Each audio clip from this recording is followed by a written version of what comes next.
Thanks, Eugene, and thanks to everyone. I hope you can hear me. If you can just confirm that you can hear me and you can see the screen, I'd really appreciate that. Thank you very much for the opportunity. I'm thrilled.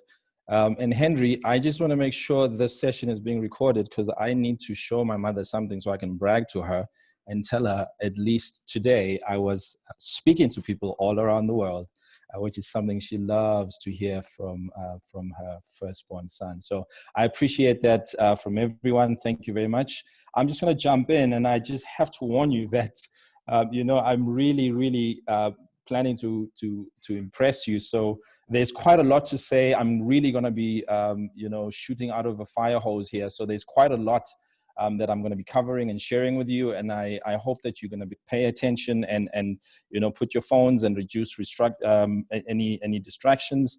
Put your phones on silent if you can. Take notes. There's going to be quite a lot. And I'm sure you will appreciate the fact that because we don't have much time, so certain components or segments of what I'm going to be covering, it won't necessarily be in detail. So make notes on the side. And maybe just another thing to add, Eugene will tell everybody in terms of how we'll go about doing that. There is a free ebook on my last book on digital transformation, which we'll be sharing with everybody that's attending.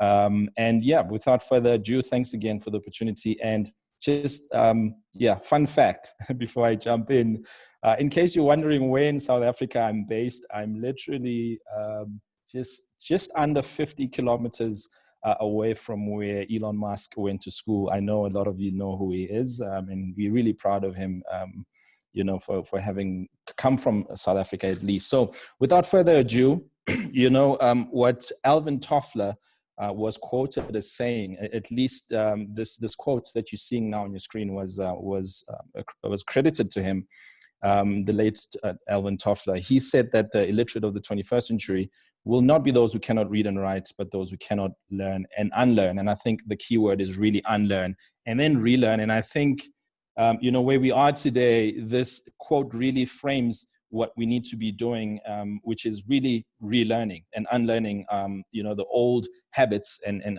obviously new approaches to business development. So folks, what I'm going to be doing, I'm really going to be, I've structured the presentation primarily from a client's perspective and not necessarily so much from a coach perspective. But I trust it will make sense as I go through it.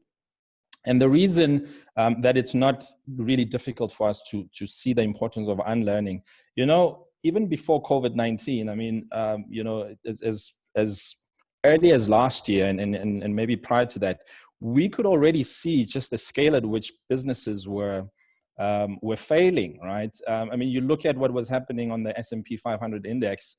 Companies had lost their life cycle about 50 years in as far as their life cycle, and this had been attributed to the lack of innovation, the lack of adaptability and transformation with regards to the environment which was happening at the time, and obviously which I'm going to touch on, customer expectations, which are really driving the need for companies to change, but also digital transformation or the need to become a digitally friendly company, so to speak. And again, I'll touch on that.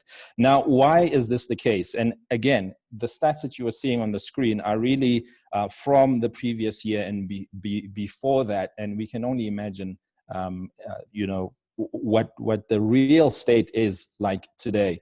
And one can just, Google what has actually, what the impact of the pandemic has been, and it's really atrocious. Now, what has caused this problem? What has really caused this problem is one thing that is now twofold, so to speak, right? There's something called an inflection point that's taken place in the last few months. An inflection point, at least the one we're referring to, is one that has taken place between where business and technology meet, right? And when these two forces came together, it really was steadily creating an inflection point over the last possibly 2 decades or so. And really an inflection point, maybe just to give context, an inflection point is a phenomena or an event that significantly changes the circumstances, the progress of a company, an industry, an economy, or political situation. And the change, as we've seen, is either significantly positive or is significantly negative, as we've seen how the pandemic has really affected just about everybody around the world. Yes, there are a few companies that have had the privilege or the benefit of their companies growing as a result of the pandemic. And again, these were really companies whose business models, were I guess built to withstand such this level of disruption. And just one last thing to say is that the inflection point is really something so significant, and it's very decisive, and just about nothing escapes its effect. And what this meant is, regardless of what industry you are in, what function of business you are in charge of, if you did not embrace technology, or if you did embrace technology rather, or digital transformation as the reference we're using here, you really had an opportunity to grow, right? And an opportunity to thrive, at least to some extent. And those who haven't really, would have the likelihood of potentially seeing at least some failure to some extent. And folks, what you'll agree with me is COVID-19 has really, exacerbated and accelerated the need for adoption of digital transformation to be even much more urgent, and therefore something that we really need to look at. And so this inflection point has really caused what we know to be digital disruption to some extent. Yes, you might say, but it's a pandemic disruption. Yes, it is. However, we really want to frame this from a digital transformation perspective. And all of this has really resulted in companies being disrupted. And so what is digital disruption, at least in the context of which I'd like to talk to you about transformation? This is really when changes in an environment, result in new entrants or new established markets. And again, in this instance, like COVID-19, really disrupts how you go about doing business, and it changes the circumstances in as far as how you do business. And part of that has affected also customers' expectations, right? And prior to COVID-19, just again, we shouldn't forget that there's always this transition of the need for digital transformation has always been happening, and it's always been there. We just, I guess, didn't appreciate it as much as we needed to. And I remember I was talking to some friends this morning, and some of them, were really admitting to the fact that it's really given everybody a wake-up call, and not necessarily about health-related matters, but also in business in terms of the idea of potentially devastating disruption in business does exist, and it's here, and we've seen it.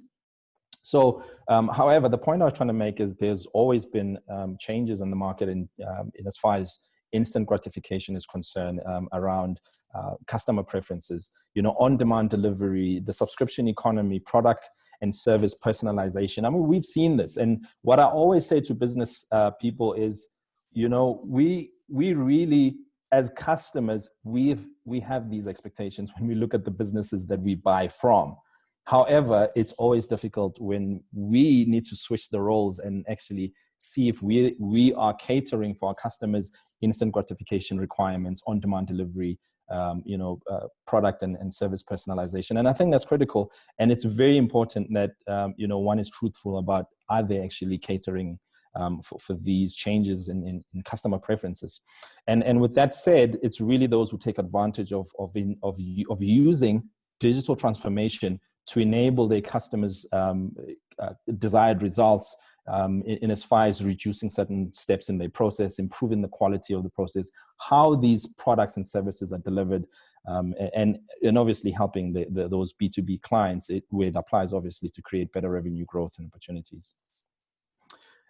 And there's a lady named Professor Jean Ross of MIT Center for Information, already in 2011, which is just about, 19 to 20 years ago, they, sorry, my apologies, it's really about 9 years ago, they came up with this term. They coined the term smack it, which is really, as you can imagine, they really felt smacked just about nearly every day, and as far as all of these changes that were happening around the improvements of technology, and SMACIT really stands for social, mobile, analytics, cloud, the Internet of Things, and it also includes artificial intelligence, augmented reality, robotics, and wearable devices, as we've seen.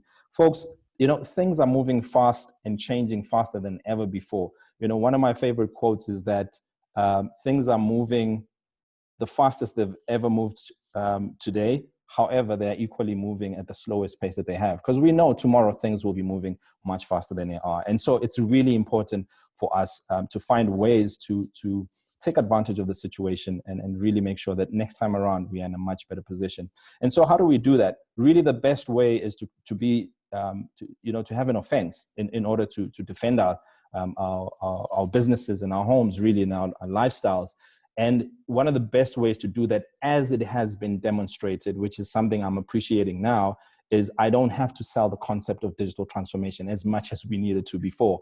But really, in effect, the definition of digital transformation is really about using technology in a profound way, in a novel way that enables you to provide value to your customers, that it enables your business to do what it's always done in a much better, less costly way, or really just transforming the entire business in such a way that it provides value to new customers in new segments and in new markets.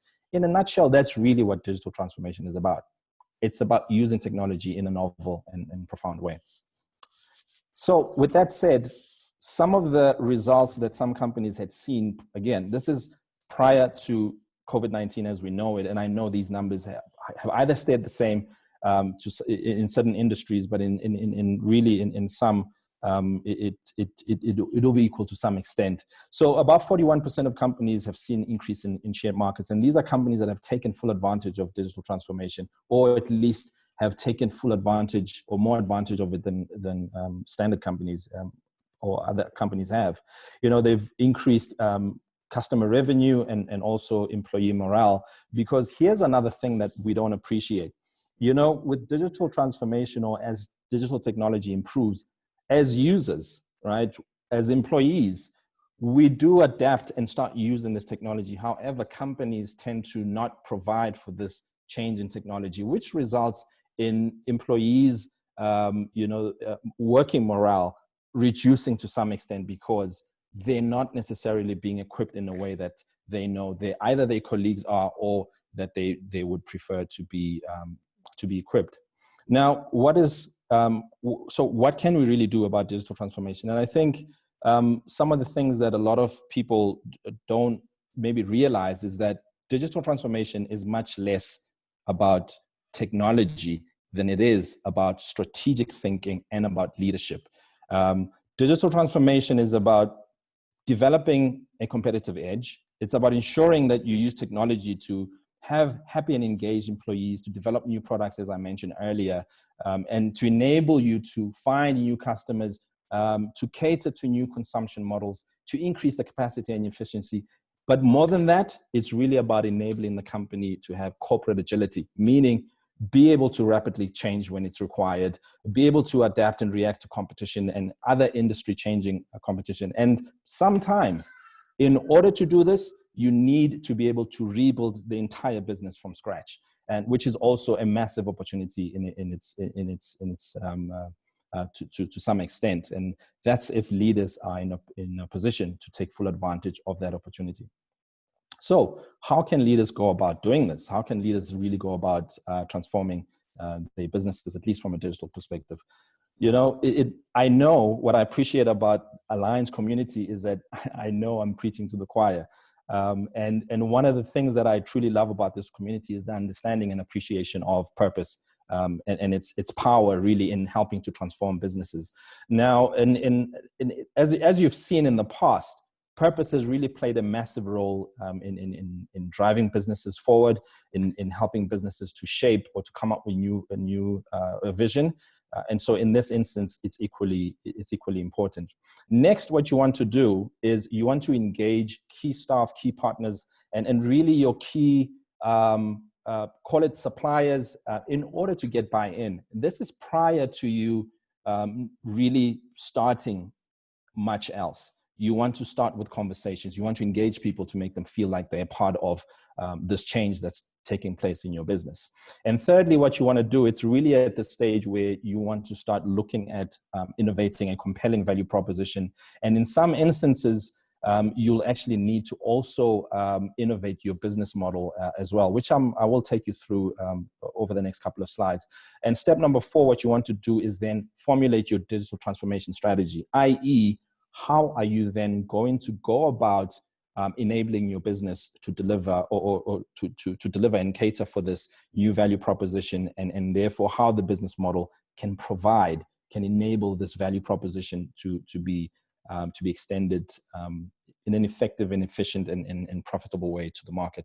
And lastly, number 5, and I use the word lastly loosely because it's really not a final step. It's not something that you actually have an end to, i.e. it's a continuous process. Step number 5, what you want to do is you want to execute the strategy. And in executing it, you want to continuously, obviously, monitoring and constantly improving on it. Okay. So the rest of the presentation is really going to look at these 5 pieces. And like I said, there's really quite a bit that I'm going to be covering here. So looking at defining a purpose, really a purpose statement that's going to inspire you and your business and your people, really to ensure that your people will rally behind you. I'm going to share some examples here. And again, I know I'm using predominantly American companies here, but this is really about context more than anything. For example, I love Microsoft's new purpose statement, which I believe Satya Nadella really came up with. And again, with his new position at Microsoft and really what he wanted to do, where he wanted to take Microsoft, that purpose statement was really important. Yes, they call it a vision, but it's really a purpose statement in its effect.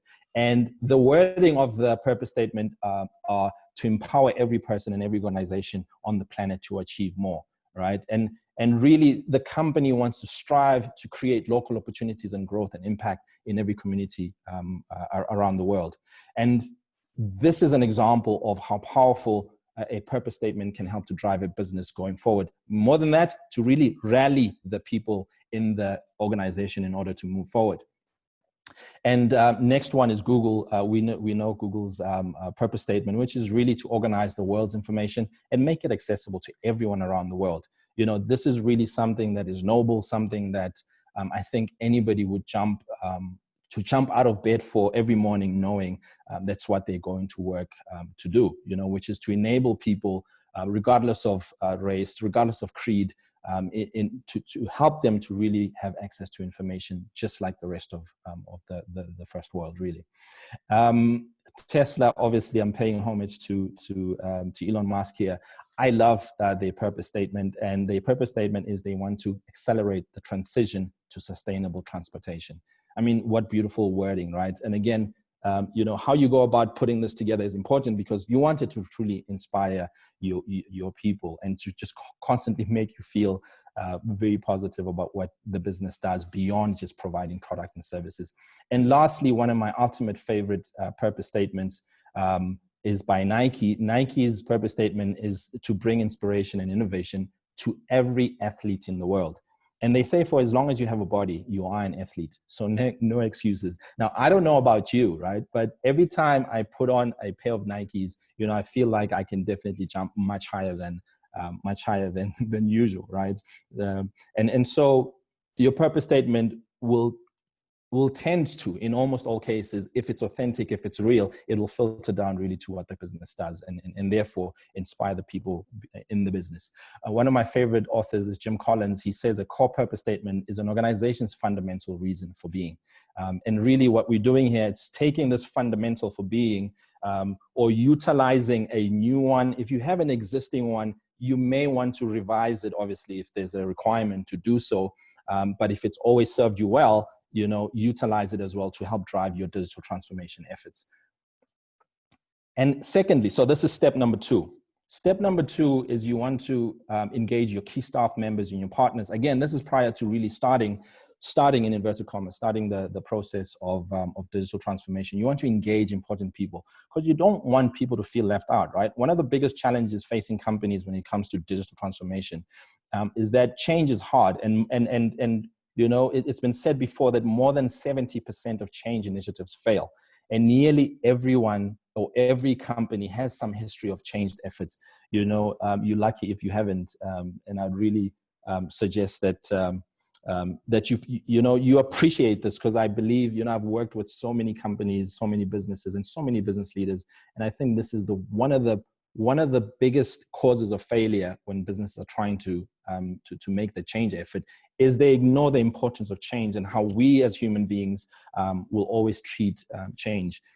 And I guess in this instance, you know, I'm wondering, we haven't done any surveys or anything of that nature to help us understand how employees, how business leaders actually truly feel about the need for change now versus how they felt 2 years ago, and you know, the extent to which they will take the opportunity to make that change. So one of the things that I like to share about business leaders rather, is that before you initiate any serious change efforts, you want to engage and involve as many people in your organization, right? People would rather let the company die a painful death and everybody lose their job because they never felt included, or they felt they were never included in such digital transformation, in such changes as important as digital transformation. So don't make it easy for your people to say they were never made part of the change by ensuring that you do engage and you do include them. And there are ways to do this. You know, one of the ways to do it is using Dr. John Kotter's 8-step process, which I'm going to share with you in the next few slides. Now, something else that you need to be seriously careful of is complacency. You know, complacency happens when people feel satisfied about where they are, even when things are clearly, when things clearly need to be different. And it leads to people doing nothing about the situation, even when the situation is not favorable. And I'm not sure about, you know, some of the coaches and strategists on the call today. I'm sure you've had this experience where, you know, business leaders are still pretending as if everything is fine when we all know that things aren't as great, or that they could be much better. So complacency can truly kill a business, and it's really about ensuring and helping businesses to deal with the change management even before you start uttering the words digital transformation.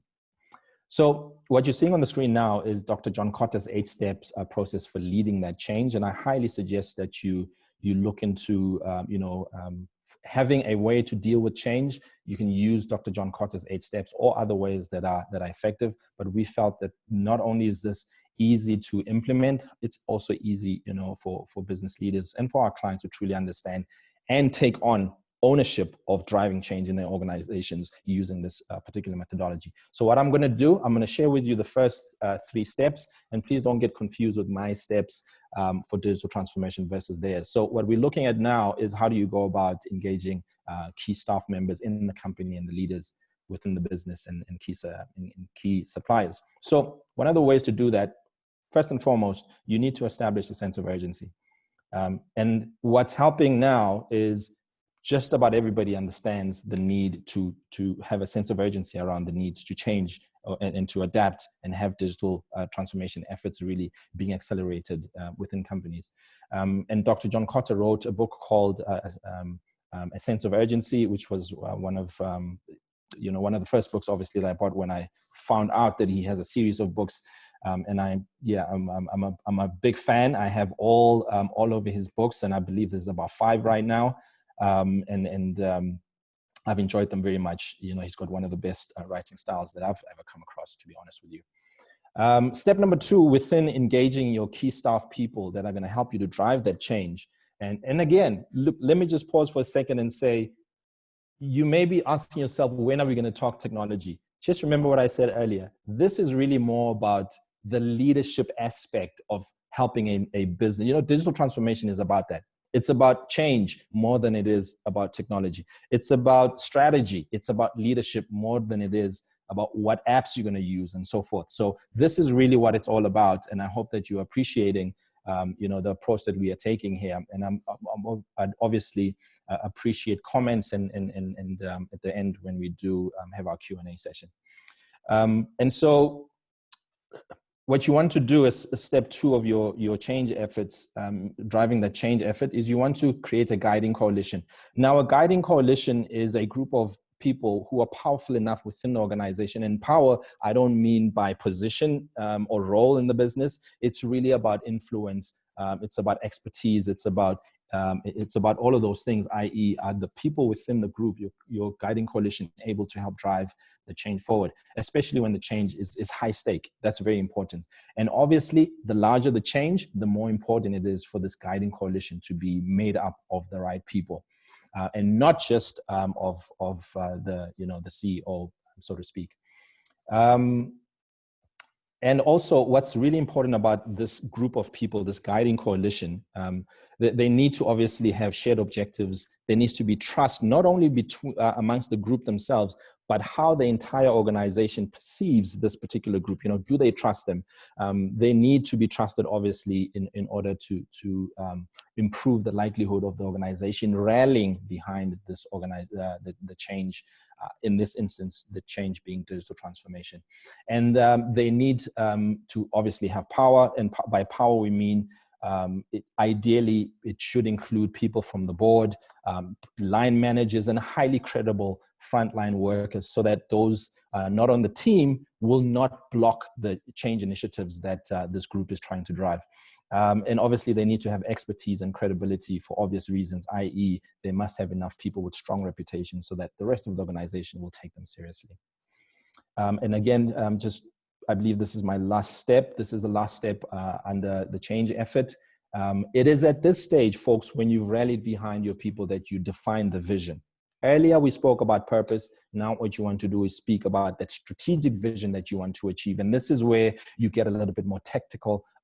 You'll remember the SMART acronym. You want to get specific, make sure that the vision is measurable, achievable, obviously, and then that it's relevant. And there's a particular and very specific time to when you want to achieve that, so that you know how to best go about measuring that and seeing whether you're achieving it or not. Okay. Now we are drilling back up to the main 5 steps of going about your digital transformation efforts.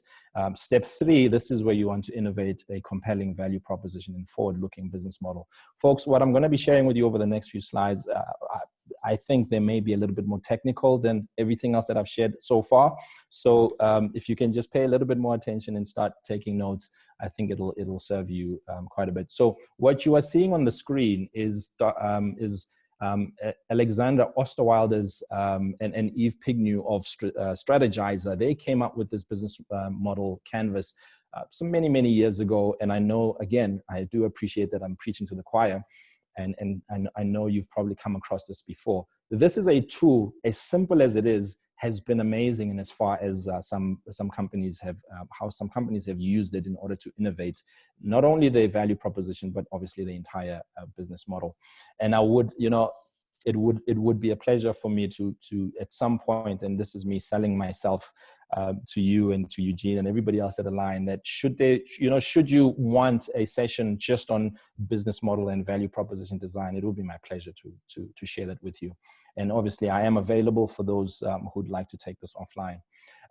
Now, a scalable business model, really, it's about building a blueprint that's going to help you to deliver that new value proposition, right? Which is very key. Now, what is a value proposition? A value proposition is defined as the bundle of benefits and advantages that you are extending to your customers, to your clients. And what you want to do is be very specific and be very intentional about the process that you go about innovating your value proposition and obviously your business model. And again, we use the business model canvas to do that. And the value proposition design process is really made up of these 2 pieces that you're seeing on the screen now, which is really the value proposition and your customers, right? Because you obviously want to design a value proposition that will fit your customers' preferences and expectations. And also from the same team, which is Strategizer, a few years later, they then published another book on value proposition design, also a brilliant book. I highly recommend that you get it. This very simple diagram that you're seeing on the screen can really help you to start the process of innovating your value proposition, i.e., what are my customer jobs? What are my customers' customer jobs? What are they trying to do, right? And in doing that, what are the pains that they would want to avoid? And therefore, you know, they're obviously doing these jobs because there are specific gains and specific results that they want to achieve. You want to seriously just look at these 3 blocks as a way to start the process of innovating your value proposition. And you'd be amazed at what you come up with, i.e., you know, going back to what Alvin Toffler said, it's really about relearning, okay? Relearning who we are and relearning how we can go about providing that value to our customers. I'm cognizant of the time. I am going to, you know, speed it up a little. In order to make sure that we cover pretty much everything that we have, or as much as possible, without taking away that time for Q&A. Now, so what you're seeing on the one side is one way to go about designing your value proposition, and so is what you're seeing on the right hand side. The guys who wrote and published Blue Ocean Strategy, a few years later after that, they came out with this book called Blue Ocean Shift. Which is really the next level in as far as how we can utilize the tools, or you can assist your clients to really go about looking at how they can take existing value propositions rather, and innovate them using very smart models. So again, you can easily get this book on Kindle. It's an amazing book. And if you do intend to use these frameworks, and obviously there are permissions that you need to get in certain instances, but it doesn't hurt to let your client actually read these books so that you can work together, you know, by borrowing some of these principles. So that's as far as value propositions are concerned. And what I'm going to share with you are, call them case studies, okay? I will skip some of this information again just to save time. This information that you're seeing now is in the book, in the ebook that we will be sharing with you. So you feel free to go ahead and actually download that ebook. Eugene will share that link with you. So I want to share some interesting perspectives with you here. What we did when we wrote the book, we categorized certain companies and as far as the case studies were concerned, but we went a little bit deeper to try and understand what exactly it is that they did and how they influenced or disrupted the market, and therefore how you can possibly borrow these ideas, steal them if you want, right? And in going about delivering or designing and innovating your value proposition. So firstly, you have what we call digital natives. Digital natives are really companies that were born in the digital age, right? These companies have provided compelling value proposition and have built massive scalable forward-looking business models. And we've seen how, you know, very few of them, if any, really, at least the ones you're seeing on the screen, if they've had that much of an issue as a result of COVID-19. Yes, businesses have not necessarily been advertising as much, and therefore there hasn't been revenue. But from a business model perspective and value proposition, I think, you know, they have the best that they are in the world as we speak. These companies really, when they initially came out, these companies disrupted their industries by delivering directly straight to the customer. Now, what we call that, or what it's known as, that's called disintermediation. And we thought this was very important to understand because it helps you to learn, going back to what Alvin Toffler said, to learn or relearn the same context, but in a slightly different way. And so disintermediation is really about, this is when a middleman, right, or an intermediary is removed out of the value. I mean, if you remember what happened to newspapers and what happened to magazines and a few other advertising platforms, in as far as with what Facebook did in the industry, Facebook took out the media companies and enabled just about everyone, you and I, to advertise directly to the market. And so what they did is they did disintermediation. They disintermediated the middlemen. They literally took them out, right? And secondly, companies like Airbnb, Uber, what they did is they did something called intermediation. Now, what intermediation is they found a way of slotting themselves in between a supplier and a buyer of those products. And so just those, call it a single word, disintermediation and intermediation, can really help your team to unlock what you could potentially use your digital technology, or you could potentially use digital technology to do in as far as going about innovating your value proposition. These are local examples. Get Smarter and NetFlorist, what they did, they used a combination of disintermediation and intermediation by using digital technology really to to add massive value to customers, but they are using physical infrastructure, and they are still using, call it third-party infrastructure, in order to deliver value propositions to their customers. And what I love about NetFlorist, what they did, and I commend you to, I'd recommend that you look them up. What happened with them is their industry was one of the hardest hits, at least, and as a flower and gifting business. However, overnight, they started using their infrastructure to support other businesses that didn't have delivery support services, which was really beautiful in how they quickly pivoted and really, took advantage of the opportunities as they were presented to them. Now, please allow me to skip this slide. Again, we do share these examples in the book for purposes of just saving time. I want to share a few more interesting examples for you. So Discovery, I'm sure you've heard of Discovery. I mean, it's one of the biggest companies to come out of South Africa.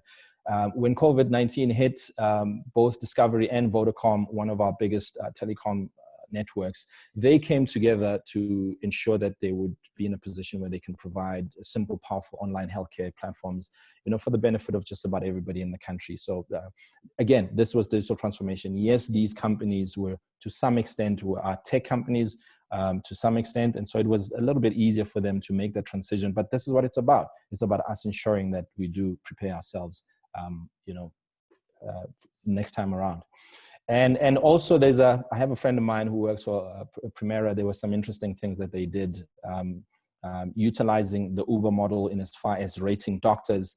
And, as you can imagine, the minute you know that you are being rated at your service, you tend to improve on the service that you deliver. Find ways of borrowing these ideas and seeing how you could do that. Dry Dock they provide wine.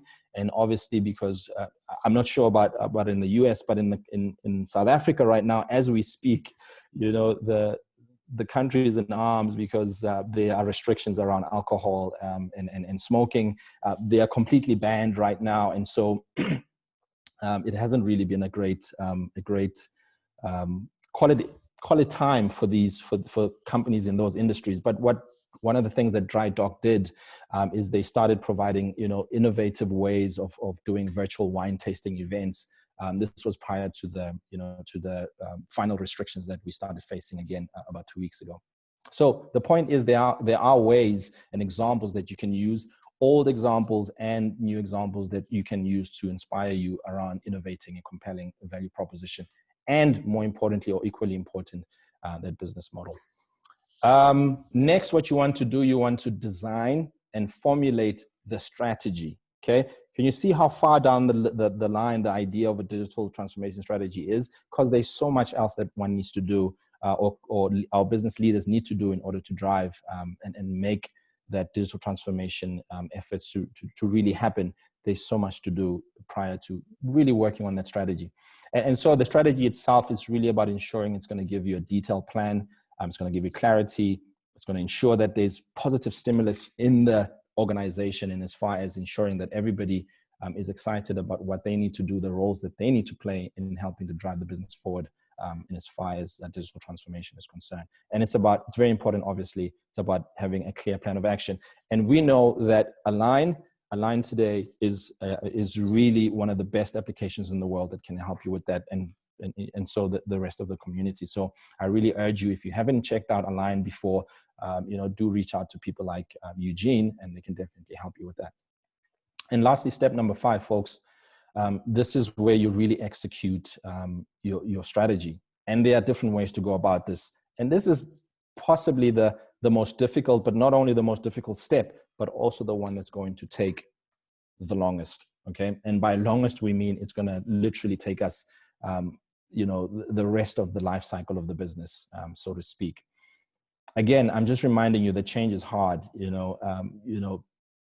A lot of change efforts fail. And again, going back to strategy, 90% of companies will typically have a strategy and not execute it. Again, this is where tools like Align come in. in equally methodologies that can help you to do that. So again, in the book, we have this seemingly sophisticated business model, or rather a methodology. I do urge you to take time to look at it. And again, if you have questions, it's in the book. If you have any questions, just feel free to reach out, and would be more than happy to help you to unpack it. So, without taking any more of your time, and in a brief summary, what we covered is really how you go about unlocking digital transformation. It's about having that transformative purpose statement that's going to unlock that inspiration in the business and show people where we are heading as a business going forward. And secondly, you want to start engaging everybody, some of the key individuals. You don't want to engage everyone. You want to start with that small group, because that small group, your guiding coalition, will help you to decide the extent at which you need to include everyone in as far as this change initiative is concerned. And thirdly, you want to innovate that compelling value proposition and forward-looking business model.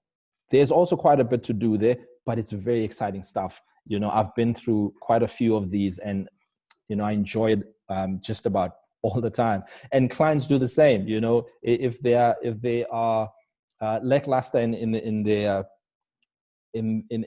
approach to doing this, when it comes to the step, it really unlocks creativity. It's really a fun process to go through. So if you feel that the first two steps are either boring or not as exciting, wait until you get to step 3, and you'll really start enjoying this entire process. And obviously, if you are able to sustain it, this is where change management will help you. If you're able to sustain that change, this is where you'll be able to, to be successful in formulating an effective digital transformation strategy. And lastly, have ways that you can go about monitoring and executing your strategy. And again, there are methodologies. There are many methodologies out there. And again, we also share one with you in our ebook. Folks, with that said, in wrapping up, we've seen the devastation of COVID-19, but what I just want to remind you is the signs were always there that we were always at some point, there was going to be disruption, at least in our businesses individually to some extent, right? We've seen this. The stories are out there, and we know of them. It just so happens that it happened to all of us at the same time, which is in itself an opportunity that we must all appreciate and make sure that second time around that we are in a much more prepared position. And lastly, I always say this to business leaders, that digital transformation is a marathon. It's not a sprint. So, and don't think you can wake up one day and start running, right? Or else, you'll strain, you'll pull some muscles. What you want to do is take it slow and really practice and warm yourself up and get yourself ready, to start that journey. And you have to train for it. It's going to take you a while to complete this race, if ever. Like I said, it's really a long-term life cycle. So, I hope that you'll focus on this journey in that context, in the hope that you'll really appreciate the opportunity to transform your businesses and reinvent your businesses. With that said, folks, thank you very much. That's it from me. Thank you. Thank you, KK. Great presentation. We do have a few minutes left for questions and answers, and I'm going to turn it over to my colleague, Henry Joyce, who will handle that part of the presentation. Henry? Yeah, so if people want to continue sending in questions through Q&A, and we will get to them as they come up. There's a question about the interaction between digital transformation strategy and overall business strategy. And so should digital transformation strategy be like a separate work stream in terms of developing and executing that, or should it be part of overall strategy and kind of just setting a strategy that will allow organizations to thrive in a digital environment rather than a particular digital transformation strategy? Thanks, Andrew. That's such a great question. And also, I believe equally easy to answer, or rather easy to answer.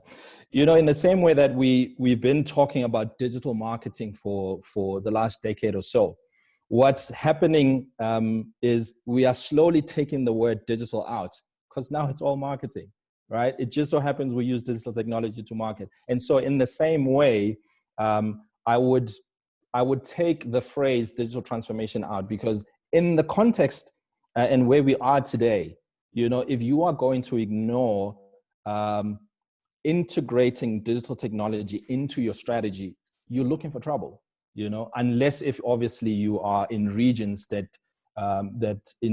and you are catering to markets that are not necessarily digital savvy or are not digitally transformed as yet, right? Because one of the biggest reasons we utilize digital transformation or we want to implement digital transformation is because we want to cater to a market that is requiring us to deliver them their value proposition or our value proposition to them in a digital way. So to answer the question, you might as well assume digital transformation does not exist, because if you're going to go forward as an organization and you are not taking digital technology into your strategy, the likelihood of you succeeding is very low. So focus on your strategy.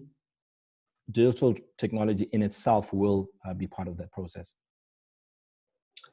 I'm curious as to your take on evaluating competitive landscape to get ideas around digital transformation. Can you talk about some frameworks for assessing what's going on in your industry, looking at what competitors are doing to help develop your own digital transformation strategy? So Henry, if you can just clarify that question, is the question more about methodology, or is it more about, how to go about evaluating what competitors are doing in the digital transformation space? I mean, it's important. So it's always important to look at what your competitors are doing, right? But don't necessarily rely on it. And this, one of the things that taught me to, not necessarily watch competitors like I used to, or as we advise our clients, that it's important to see what they're doing, but what's more important is for the company to focus on ensuring that they are driving towards product market fit, right? When you are driving towards product market fit, or you want to design a value proposition that will hit that market as far as what the customers are looking for, in almost all cases, or in a lot of cases, your competitors will be left behind, because that's what a lot of businesses did. I mean, you look at what Apple did in the industry, right? With regards to iTunes back in the day, right? With the iPods as well. They looked at what the customer needed and how to best go about delivering that value proposition to the customer, only to find out that no competitor was anywhere near what they were trying to do. And so the opportunity for digital transformation enables you to do that. And therefore, I'm not saying ignore your SWOT analysis, your competitor and your market analysis. I'm saying it's not as massive as it used to be anymore, depending on what your approach is. If your approach is to provide or design a value proposition that's going to hit that sweet spot in as far as your product and your market fit, then it's not that much of an issue as far as I'm concerned. And as far as benchmarking the potential impact of digital transformation, how can leaders kind of find what those benchmarks are according to industry to understand what is possible as a return on the strategy? Henry, to be honest with you, it's again, when business leaders and when companies are going through the process of digital transformation, it is less about digital technology, right? It's really about the strategy, i.e. what companies have always done to benchmark themselves and to see what the competitors are doing. You can still do that, right? This is just an extra lens that you're putting on to see, let's look at what they're doing from a digital perspective, a digital technology perspective. However, benchmarking is benchmarking, right? And I don't think it's that special anymore. Maybe it was prior to COVID-19, but like I said, everybody is really just about every company is implementing or applying digital transformation, and therefore it's going to be out in the open. It's easy to see what your competitors are doing, and therefore easy to benchmark. I'm very confident that your standard SWOT analysis, your PESTEL analysis, and some will shorten the PESTEL analysis to just PEST analysis. Those are really frameworks that you can still use, not only to do a competitor analysis, but to also do a market analysis. There's a question particularly pertaining to the people aspect of strategy and digital transformation strategy. So could you speak a little bit about kind of how leaders should consider their people, the hiring, the promoting, fostering digital transformation within their people particularly? I don't think much has changed, except obviously if you're going to interact with people now, you are almost always forced to use digital technology, right?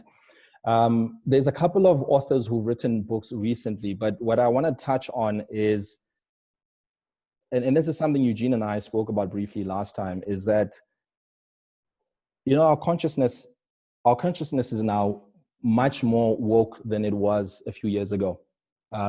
We've come to understand and appreciate that there are things in our lives that are much more important than just making money, right? And so what I would highly suggest and recommend that business leaders do is, once you've defined your purpose statement, it's almost always natural to revise your values. Your values will guide you in as far as what kind of people you need in your organization, and therefore what type of people to look for. And when you look for those people, make sure that when you interview them, you are using your values to interview them, i.e., if your value is creativity and innovation, one of the ways that you will question the people that you are interviewing is, tell me about the last time you were innovative and creative and how that innovation, you know, created impact in your community or in your last project, so to speak. So yes, a lot has changed, but at the same time, very few things has changed, i.e., we would still go about interviewing people the same way, finding people the same way, but it's about understanding that other things are a lot more important than they used to be in the past, i.e., when people wake up every day these days, is they are wondering, what am I doing with my life? You know, am I in a business that is really striving for a purpose that I'm aligned to as an individual?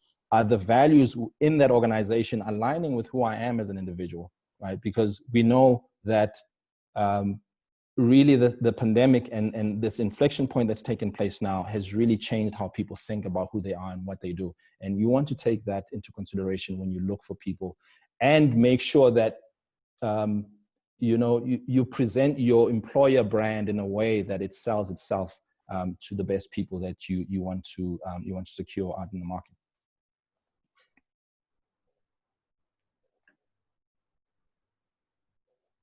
Henry, do we have any last question, or is that it? That is it.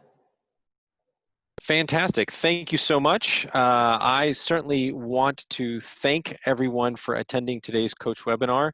Obviously, a huge thank you to KK for a wonderful presentation. You can all learn more about KK at agamebusiness.com. That's the letter A, gamebusiness.com.